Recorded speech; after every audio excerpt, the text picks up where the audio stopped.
안녕하십니까. 거꾸로 투자하는 쇼킹 부동산입니다. 역대 최단기 국토부 장관, 하지만 시작해보겠습니다.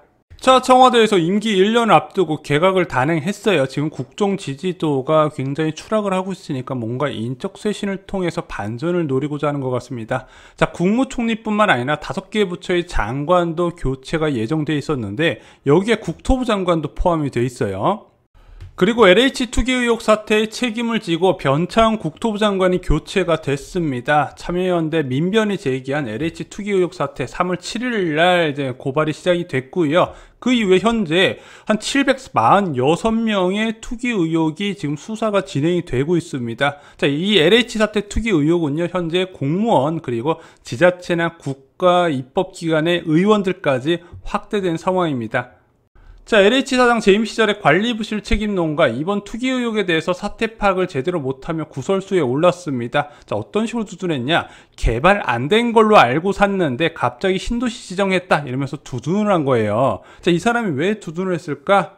자, 후보지 매입은 바보짓이라고 생각했던 거죠. 그 논리가 1기, 2기 신도시 때는 맞았는데 지금 3기 신도시 같은 경우는 달라요. 공공주택특별법과 1기, 2기 신도시였던 택지개발촉진법은요, 보상 기준이 다르다는 부분이죠. 3기 신도시를 포함한 공공주택특별법에서는요, 사업 속도를 빨리 하기 위해서, 수용 속도를 빨리 하기 위해서 대토보상을 시행을 했거든요. 1000제곱미터 이상을 보유한 소유주한테 대토보상을 시행하니까, 야, 이거 대토보상을 받아버리면 대박이 나버리는 거예요. 그러면서 투기 수요가 유입이 됐다는 거죠. 그 부분까지는 몰랐던 겁니다.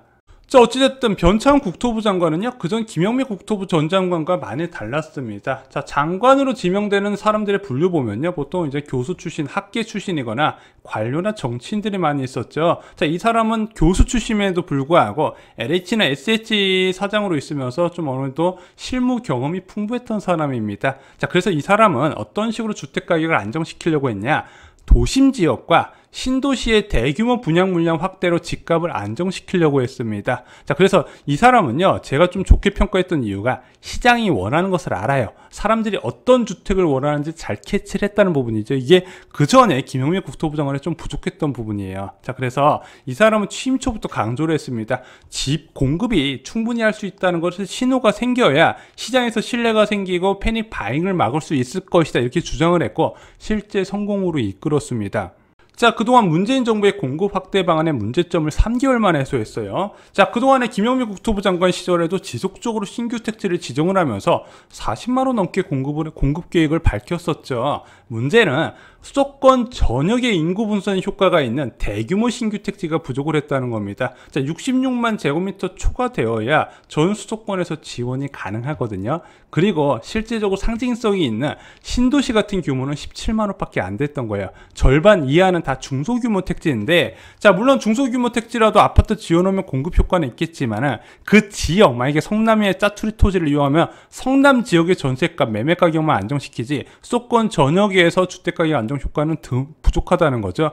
또 하나, 장기적 공급 불안 요소였던 서울 지역 정비 사업장 감소의 문제도 있었다는 거죠. 근데 이것을 한 번에 3개월 만에 해소했던 게 바로 2사 공급 대책 공공주도 3080이었죠. 서울 지역에 27만호, 경기 인천 지역에 18만호의 신규 택지를 공급하면서 주택을 늘리겠다고 한 겁니다. 자, 그리고 엄청난 속도로 사업을 추진했어요. 8사 공급대책과 2사 공급대책 통해서 벌써 6만 5천호 공급이 지정이 됐습니다. 이미 34만호의 아파트 공급 계획 중에서 19.1%가 달성한 거예요. 2사 공급대책은 2월 4일날 발표됐는데 지금 2달 갓 지난 시점에서 벌써 3만 7천호, 8천호 정도가 지정이 됐습니다. 자, 그러다 보니까 매달 이게 공급대책이 나오잖아요. 근데 그렇게 나오는 공급대책 지역 지도 보잖아요. 와, 이 지역 정말로 좋은 지역이거든요. 그럼 앞으로 이런 식으로 지속적으로 계획이 발표가 되면서 공급 확대 방안이 나오면 더 이상 패닉 바잉은 좀 줄어들 거다, 이런 기대감이 나서게 됐고 실제 그것이 통계에서도 나오고 있었습니다. 자, 그런데 후보지 지역에서 집값 과열됐다는 소리가 안 들려요. 토지주한테 이익을 그렇게 주는데 조용하네요. 기존 민간 개발 방식 대신 10에서 30%포인트 더 비례율을 주는 혜택을 제공했음에도 불구하고 이상하다, 집값 과열됐다는 얘기가 안 나와요. 과거에 뉴타운 후보지가 들썩들썩 걸렸던 거 여러분들 다 아시죠? 결국에는 4차 뉴타운 취소로 이어졌습니다. 게다가 이번에 서울시장 바뀌면서 재건축 아파트 규제 완화에 대한 기대감으로 호가가 급등했는데 벌써 6만원 가까이 후보지 지정했는데 집값 과열 소리는 하나도 안 들린다는 거죠. 자, 부동산 시장을 자극하지 않고 공급을 확실하게 늘리는 방안을 마련을 한 겁니다. 이게 굉장히 어렵거든요. 그래서 2사 공급 대책 발표됐을 때 이거 발표 대책 내용 보고 와, 이거 생각보다 공급 증가 효과 많이 있을 수 있겠다, 기대치보다 훨씬 잘 나온 정책이었다, 이렇게 생각이 드는 부분이죠. 그리고 실제 2사 공급 대책으로 지속적으로 공급 신호가 나오다 보니까 서울 집값 안정세가 뚜렷해지는 모습이 나타났습니다. 여기서 말하는 안정세는요, 상승세가 둔화가 됐다는 거예요. 자, 그리고 변창훈 국토부 장관 하면 떠오르는 것이 무엇이죠? 분양가 논란이죠. 자, 변창훈 국토부 장관은 취임하자마자 주택공급기관 간담회를 개최하면서 민간주택건설협회를 불러다가 공급 확대 방안을 논의하게 됩니다. 거기서 제안을 해요. 야, 이거 분양가 너무 낮으니까 좀 높여달라고 요구를 합니다. 그리고 나서 반포 원밸리의 분양가가 사상 최고치를 찍었어요. 자, 가장 강력한 분양가 통제 수단인 민간택지 분양가 상한제에서 과거 허그의 고분양가 사업장 심사보다 15% 높은 분양가가 책정이 된 겁니다. 게다가 허그의 고분양가 사업장 심사 기준마저도 개편이 되면서 무주택자들한테 온갖 욕을 다 먹었죠. 저희도 이거와 관련돼서 부정적인 영상 많이 올려드렸습니다.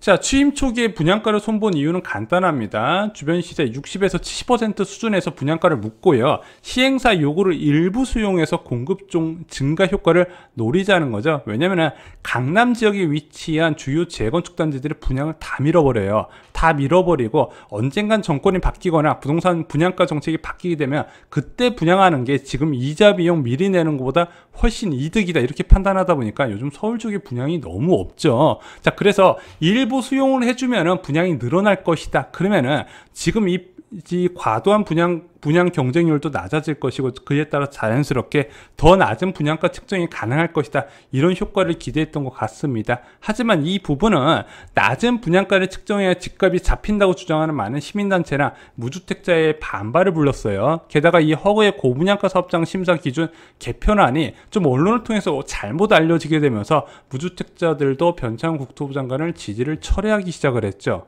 자, 그 이후에 분양가 관련 개편안을 준비 중이었습니다. 일단 무용론이 나왔었던 분양가 상한제 제도에 대해서 개선을 검토한다고 밝히고 실제 그것을 진행 중이었는데 결과가 나오기 전에 퇴임을 하게 됐습니다. 또한 고분양가 심사 프로세스를 좀 구체화하면서 허그 홈페이지에 공개를 했습니다. 자, 그래서 원래는 허그 기존 분양가 대비 5% 이내에서 묶여 있었던 고분양가 심사 프로세스가요, 이제 한국감정원 월간 부동산원 통계를 곱하는 것으로 변경이 됐습니다. 이것 때문에 또 많은 분들이 반발하셨어요. 야, 기존 5%에서 더 올렸잖아. 자, 그런데 실제 이게 기존 정책이 아니에요. 거의 유명무실했었거든요. 예시를 들어보겠습니다. 성남시에 2019년 5월에 분양했었던 이편한 세상 급빔 그란매종 평당 1,858만원에 분양했거든요. 그리고 나서 1년 뒤에 분양했던 산성역 자이프로지오는 2,170만원에 분양을 했습니다. 16.5% 인상이 됐었죠. 기존 허그 정책에서 크게 변한 것은 없습니다.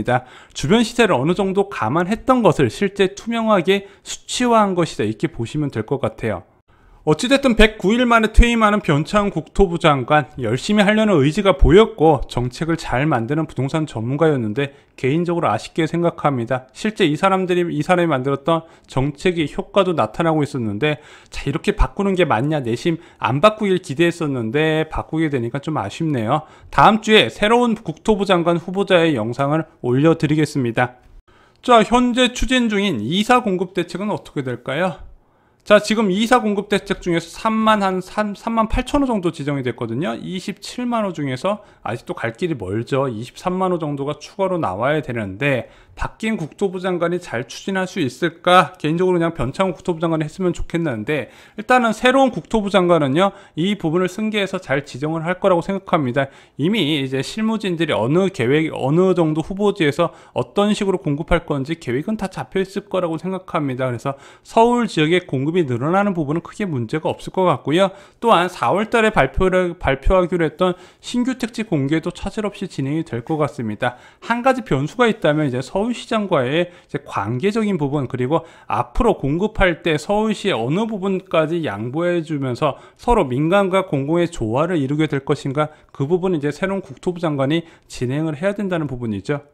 자, 임기 1년 남은 상황에서 지금 새로운 국토부 장관이 패전 처리 투수가 될지 아니면 구원 투수가 될지는 저희가 다음 영상에 다시 한번 올려드리겠습니다.